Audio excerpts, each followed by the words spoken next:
मुश्किल फैसले कभी सही और गलत के बीच में नहीं होते। वो होते हैं सही और अच्छे के बीच में। यानी कि आप क्या करेंगे, वो जो सही है या वो जो आपको सबके सामने अच्छा दिखाएगा।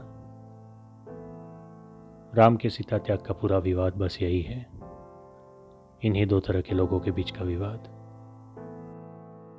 हेलो फ्रेंड्स, आपका फिर से स्वागत है केसी कॉन्शियसनेस चैनल में। ये है ह्यूमन सिविलाइजेशन का प्लेलिस्ट और हम चर्चा कर रहे हैं आदि पुरुष श्रृंखला में राम के जीवन के उन दो विवादास्पद निर्णयों की जो उन्होंने दिवाली के आसपास लिए थे। पिछले वीडियो में हमने चर्चा की थी राम के जीवन के उस निर्णय की जो उन्होंने दिवाली के वक्त से पहले, यानी कि उनके अयोध्या में आगमन से पहले लिया था, लंका में सीता की अग्नि परीक्षा लेने का निर्णय। और आज इस दूसरे वीडियो में हम राम के जीवन के उस दूसरे विवादास्पद निर्णय की चर्चा करेंगे जो उन्होंने दिवाली के वक्त के बाद लिया था, यानी कि उनके अयोध्या वापस आने के बाद लिया था। वो निर्णय था सीता का हमेशा के लिए त्याग कर देना और उन्हें फिर से वापस वन में भेज देना। क्यों किया राम ने ऐसा? अगर राम ने वो नहीं किया होता तो और उनके पास क्या विकल्प थे? अगर राम ने उन विकल्पों को लिया होता तो आज इतिहास क्या होता? हम इन सारी बातों की चर्चा करेंगे। बने रहिए आखिर तक। Welcome to KC consciousness, you are in human civilisation.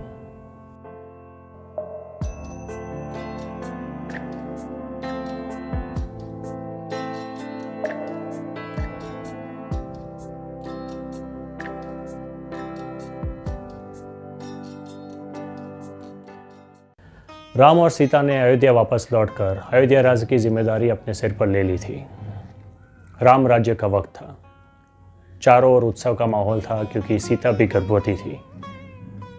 और ऐसे ही वक्त में उस अयोध्या राज्य की एक नागरिक, एक स्त्री जो कि दोबन थी, आधी रात को अपने घर वापस नहीं लौट पाई। वो अपने घर से कहीं दूर गई हुई थी और उसे वापस लौटने में देर हो गई। रात का वक्त था, बीच में नदी थी, नदी को वो पार नहीं कर पाई तो नदी के दूसरी ओर किसी और की कुटिया में किसी और के घर में रह गई। पर दूसरे दिन सुबह जब वो अपने घर वापस लौटी तो उसके पति ने उसे स्वीकार करने से इनकार कर दिया, ये कहकर कि पिछली रात तुम कहाँ थी ये मैं नहीं जानता, और जब तक तुम अपनी पवित्रता का सबूत नहीं लाती कि तुम उतनी ही पवित्र हो जितनी कि तुम पहले थी और कल रात तुम किसी और पुरुष के साथ नहीं थी, तब तक मैं तुम्हें वापस नहीं स्वीकार सकता। मैं राम नहीं हूँ जो 10 महीने एक स्त्री किसी और की कैद में रही है उसको भी वापस अपनी पत्नी के रूप में स्वीकार कर लूँ और उसे पूरे राज्य की रानी के रूप में स्थापित करूँ। मैं एक स्त्री के पीछे इतना मोहित नहीं हूँ कि उसके लिए अपना धर्म छोड़ दूँ। अब उसका धर्म क्या था वो तो वही जाने, लेकिन इसका जवाब उस दोबन ने, उस इंसान की पत्नी ने भी कुछ सही नहीं दिया। उसने कहा ये राम राज्य है, अब हमारी जैसी स्त्रियों पर कोई संदेह नहीं कर सकता, उनसे कोई सवाल नहीं कर सकता जो एक रात या 2 रात कहीं बाहर ठहर के आती है, क्योंकि हमारे राजा ने तो एक ऐसी स्त्री को अपनी पत्नी के रूप में स्वीकार किया है और उसे रानी बनाया है जो 10 महीने किसी और की कैद में रही थी। तो अब तुम मुझे अस्वीकार नहीं कर सकते। अगर तुमने ऐसा किया तो मैं राजा राम के पास जाऊंगी और वो मुझे न्याय देंगे और तुम्हें दंड देंगे। अब ये तर्क काफ़ी विचित्र था। उस धोबी ने तो अपनी पत्नी को स्वीकार नहीं किया और वो दल बदल भटकती हुई जगह जगह ये अपनी कहानी सुनाती रही। ये बात धीरे धीरे राजा राम के गुप्तचरों तक पहुंची, उनके मंत्रियों तक भी पहुंची, लेकिन क्योंकि उसमें रानी सीता पर संदेह किया गया था इसलिए उसे राजा राम तक नहीं पहुंचाया गया। धीरे धीरे धीरे ये बात अयोध्या राज्य के हर गांव, हर शहर में, हर गली और हर चौराहे पर चर्चा होने लगी। अब ये किसी एक दोबन और उसके पति धोबी का मुद्दा नहीं था, अब ये स्त्री वर्सेस पुरुष का मुद्दा बन चुका था, मेल वर्सेस फीमेल का मुद्दा बन चुका था। एक तरफ गांव की सारी स्त्रियां सीता का नाम लेकर स्वच्छंदी बन रही थी, तो दूसरी ओर कुछ स्त्रियां ऐसी भी थी जो अपने व्यभिचार के लिए सीता का नाम इस्तेमाल कर रही थी, सीता का उदाहरण पेश कर रही थी। और इसके चलते अयोध्या राज्य के पुरुष रानी सीता से घृणा करने लगे थे और इसके चलते वो राजा राम से भी घृणा करने लगे थे, क्योंकि राजा राम ने ही तो सीता को रानी बनाकर स्थापित किया था। और ये बात जब राम तक पहुंची तो राजा राम के लिए तो ये राज्य की एक छोटी मोटी परेशानी थी, पर सीता के पति राम के लिए ये दिल दहला देने वाला विवाद था। उस सीता पर लांछन लगाया जा रहा था, उस सीता की पवित्रता पर संदेह किया जा रहा था, जो 10 महीने रावण की कैद में रहकर भी पवित्र थी, जिसने 10 महीने रावण को अपने सतीत्व के तेज से दूर रखा था। जो पहले ही एक अग्नि परीक्षा लंका में दे चुकी थी। राम समझ गए कि इतने बड़े अयोध्या राज्य के हर गांव और हर शहर में सीता को फिर से अग्नि परीक्षा देने के लिए विवश नहीं किया जा सकता। ये हो भी नहीं सकता। एक दो गांव में, एक दो शहर में दे देंगे, दूसरी जगह बाकी रह जाएगी, वहाँ पर विवाद चालू रहेगा। राम अपने राज्य को लोकतांत्रिक विचारधारा से चला रहे थे। उनके पुरखों ने भी यही किया था और आज भी हम एक लोकतांत्रिक राज्य में ही रहते हैं। तो क्या आपको लगता है कि आज भी अगर कोई ऐसा मुद्दा उठता है समाज में, आवाम में, जो हर जगह पर है, तो राज्य की सरकार या राष्ट्र की सरकार उसको एड्रेस किए बिना उसे दबा सकती है? नहीं हो सकता। अब जितना ज़्यादा उसे दबाने की कोशिश करते हैं, वो छोटा सा विवाद और बड़ा बन के भभूक उठता है। राम और सीता दोनों विष्णु स्थिति के इंसान थे। वो दोनों दूरंदेशी थे, वो आदर्शवादी थे, वो आत्मज्ञानी थे। वो दोनों ये जान चुके थे कि अब यहाँ से इस विवाद को दबाया नहीं जा सकता। अगर राम ने सीता को नहीं त्यागा और सीता को रानी बनाकर वहीं पर ऐसे ही रखा, तो समाज, अयोध्या राज्य का समाज व्याभिचारी बन जाएगा। स्त्रियां स्वच्छंदी बनने के लिए और व्याभिचार करने के लिए रानी सीता के नाम का इस्तेमाल करेगी। जब किसी समाज में स्त्रियों का व्याभिचार बढ़ जाता है, तो वैसे समाज में एक ही चीज़ होती है, और वो है स्त्रियों के लिए पुरुषों में संघर्ष शुरू होना, खूनी संघर्ष। और इतिहास गवाह है कि ऐसे समाज हमेशा पुरुषों के स्त्रियों के लिए किए गए उन संघर्षों में ही नष्ट हो गए। सब एक दूसरे को मार के मर जाते हैं। अगर सीता रानी बनी रहती तो अयोध्या राज्य में भी वही होता। पूरा अयोध्या राज्य और उसका समाज स्त्रियों के लिए पुरुषों के संघर्ष में नष्ट हो जाता और उस पूरे विकृत चित्र की एम्बेसडर बनाई जाती रानी सीता। और उस दिन सीता अपवित्र ना होते हुए भी अपवित्र ही साबित होती। उन पर लगा हुआ वो लांछन झूठ होते हुए भी सही साबित हो जाता, क्योंकि इसीलिए तो उन्होंने मौन रहकर समाज को नष्ट होने दिया, लेकिन रानी की कुर्सी नहीं त्यागी। राम और सीता दोनों जान चुके थे कि भविष्य यही है।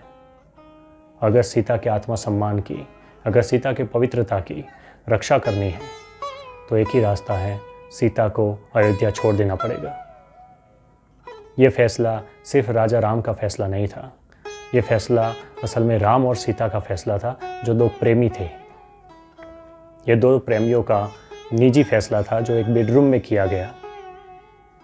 वो दो ऐसे प्रेमी थे जो आगे चल के पति पत्नी बन पाए थे और आगे चल के राजा रानी भी बन पाए थे। अब उन्हें फिर से सिर्फ प्रेमी बन जाना था और पति पत्नी और राजा रानी के संबंधों के लाभ और भोग त्याग देने थे। ये फैसला किया गया। ये किया गया निजी तौर पर एक बेडरूम में, लेकिन इसको लागू करवाया अयोध्या राज्य के सामने आकर राजा राम ने। सीता अब अयोध्या की रानी नहीं बनी रह सकती। उन्हें जंगल में किसी ऋषि के आश्रम के नज़दीक छोड़ दिया जाए। एक प्रेमी ने राज्य के व्याभिचारी लोगों को सीधा रखने के लिए एक राजा के अभिनय के साथ ये फैसला सुनाया और अपनी पत्नी को, अपनी प्रेमिका को हमेशा के लिए त्याग दिया। उस फैसले पर अमल हुआ। सीता को वन में ऋषि वाल्मीकि के आश्रम के नज़दीक त्याग दिया गया और सीता का आगे का जीवन वाल्मीकि के आश्रम में गुजरा। एक तरफ सीता ने पल पल जंगल में कष्ट बिताए, तो दूसरी ओर राजा राम ने अयोध्या के उस महल में, वो वैभवी महल में पल पल काटती हुई इन व्यवस्थाओं के बीच पल बिताए। जब अश्वमेध यज्ञ करने की बारी आई, तब पता चला कि पत्नी के बिना कोई राजा अश्वमेध यज्ञ संपन्न नहीं कर सकता। अयोध्या राज्य के प्रजाजन और राजा राम का परिवार सब उन पर दबाव बनाने लगे कि वह दूसरा विवाह कर ले, वो दूसरी पत्नी ले आए ताकि राज्य को रानी मिल सके और अश्वमेध यज्ञ संपन्न हो सके। लेकिन राजा राम ने इस बार अपने प्रजाजनों की बात नहीं मानी। उन्होंने सीता की एक सोने की मूर्ति बनाई और उस मूर्ति को अपने पास में बिठाकर अश्वमेध यज्ञ संपन्न किया। जब अश्वमेध यज्ञ चल रहा था तो सीता को जंगल में गए हुए 9 साल बीत चुके थे। और जब लव और कुश के माध्यम से राम और सीता का फिर से आमना सामना हुआ 9 साल बाद, तब फिर से वही सवाल सामने आकर खड़ा रह गया कि सीता की पवित्रता की परीक्षा कौन करेगा। सीता ने आखिरी परीक्षा दी और अपने आप को ज़मीन में समा लिया, धरती में समा लिया। और सीता के इस महान फैसले के साथ अयोध्या राज्य का वो लांछन हार गया। अयोध्यावासी बदनाम हुए और सीता देवी बन गई। राजा राम ने हमेशा हमेशा के लिए रानी सीता का और अपनी पत्नी सीता का स्वमान बचा लिया, लेकिन युगों युगों के लिए अपनी पवित्र पत्नी को त्याग देने का कलंक अपने सर पर ले लिया। लेकिन आज भी बहुत सारे मूढ़ लोगों की जमात में राम एक अपराधी है। बहुत सारे तथाकथित बुद्धिजीवी, तथाकथित प्रोग्रेसिव विचारधारा वाले लोग, तथाकथित स्त्री सशक्तिकरण का झंडा पकड़ के चलने वाले स्त्री और पुरुष, ये सब राम को अपराधी मानते हैं कि उन्होंने सीता के साथ अन्याय किया। सीता का क्या दोष था जो उनको त्याग कर दिया गया। वो राम और सीता का रिश्ता नहीं समझते, उन दोनों के बीच का इंद्रियातीत प्रेम नहीं समझते, वो उस वक्त के दौरान हो रही गतिविधियों को नहीं समझते, वो कुछ नहीं समझते। या तो उनका कोई एजेंडा है, या तो फिर वो राम का विरोध करके या राम को क्रिटिसाइज करके अपने आप को बुद्धिजीवी होने का दम भरना चाहते हैं। चाहे जो कुछ भी हो, हमने इस वीडियो में ये कहने की कोशिश की है, ये बताने की कोशिश की है कि राम के पास और कोई विकल्प नहीं थे। राम और सीता दोनों के पास और कोई विकल्प नहीं थे। लेकिन ऐसा नहीं है कि सिर्फ वही लोग अपराधी हैं। राम के पक्ष में बोलने वाले लोग भी ज़्यादातर वो रूढ़िवादी और पुरुष प्रधान मानसिकता वाले लोग हैं, जो स्त्री की शरीर की पवित्रता को इम्पोर्टेंट मानते हैं और उसकी अग्नि परीक्षा को भी सही मानते हैं। कुछ कथाकार ऐसे भी हैं जो रामायण की कथा सुनाते भी है तो सिर्फ तब तक जब राम सीता को जीतकर वापस अयोध्या आ जाते हैं और राम राज्य की शुरुआत हो जाती है। वो रामायण का उत्तरकांड अपनी कथाओं में नहीं सुनाते। कभी कभार वो कहते हैं कि वो एक साजिश है, वो बाद में रामायण में जोड़ दिया गया, ऐसा कभी नहीं हो सकता कि राम सीता को त्याग दे, वगैरह वगैरह। कहीं ना कहीं वो अविश्वास दिखाते हैं कि ये राम का जीवन नहीं है, जबकि असल में रावण को मारकर सीता को वापस छुड़ाकर अयोध्या लाने तक का जो राम का जीवन है, वो सिर्फ एक पराक्रमी योद्धा और एक आदर्शवादी इंसान का जीवन है। लेकिन अयोध्या वापस लौटने के बाद सीता त्याग के निर्णय के साथ राम ने जो किया, वो उन्हें एक महान आदि पुरुष सिद्ध करता है, एक महान अवतार। उन्होंने एक बहुत बड़े जन समुदाय को व्यभिचार के नर्क में जाकर नष्ट होने से बचा लिया। उन्होंने अपनी पत्नी, अपनी प्रेमिका की स्वमान की युगों युगों के लिए रक्षा कर ली और अपनी इज्जत, अपनी प्रतिष्ठा को युगों युगों के लिए दांव पर लगा दिया, कलंकित कर दिया। यही एक अवतार का काम होता है। मुश्किल फैसले कभी सही और गलत के बीच में नहीं होते। मुश्किल फैसले होते हैं सही और अच्छे के बीच में। यानी कि आप क्या करेंगे, वो जो सही है या वो जो आपको सबके सामने अच्छा दिखाएगा।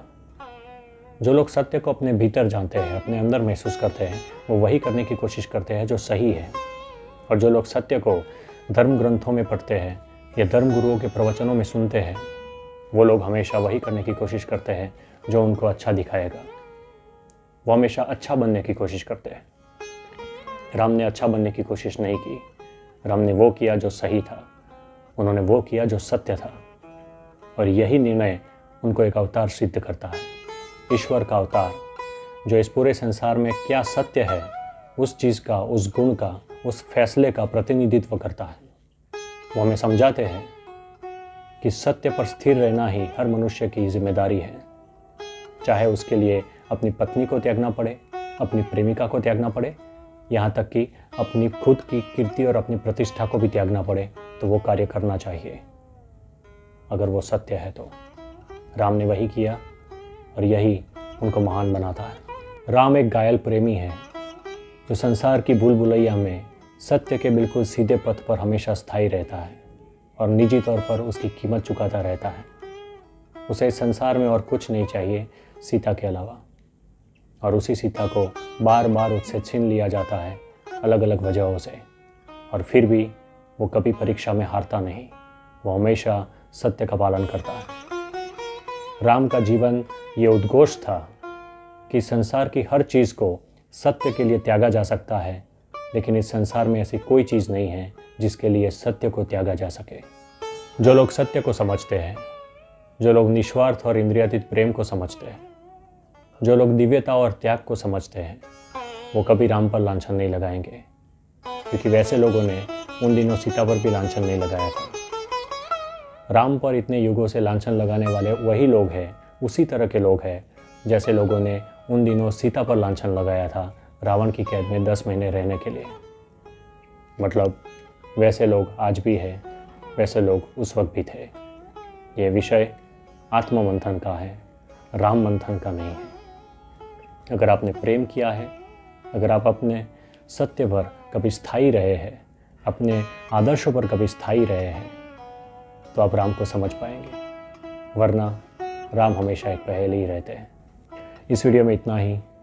आगे जब भी ह्यूमन सिविलाइजेशन की इस प्लेलिस्ट में राम और कृष्ण के जीवन के प्रसंगों से या उनके निर्णयों से हमें कुछ सीख लेनी होगी या उनको समझने की कोशिश करनी होगी, तब हम उन वीडियोस को आदि पुरुष सीरीज़ के नाम पर ही अपलोड करेंगे, यानी कि वो उसी सीरीज़ के अंतर्गत अपलोड किए जाएंगे ह्यूमन सिविलाइजेशन के ही प्लेलिस्ट में। मुझे उम्मीद है कि आपको ये वीडियो पसंद आया होगा। अगर आपको ये वीडियो पसंद आया तो इसे लाइक ज़रूर कीजिए ताकि हमें पता चले। अगर आप चाहते हैं कि ऐसे वीडियोस जब भी अपलोड किए जाए इस यूट्यूब चैनल पर आपको सबसे पहले पता चले, तो इस चैनल को सब्सक्राइब भी कर दीजिए और देखते रहिए। Thank you very much for watching. Have a nice time. See you next time. Thank you.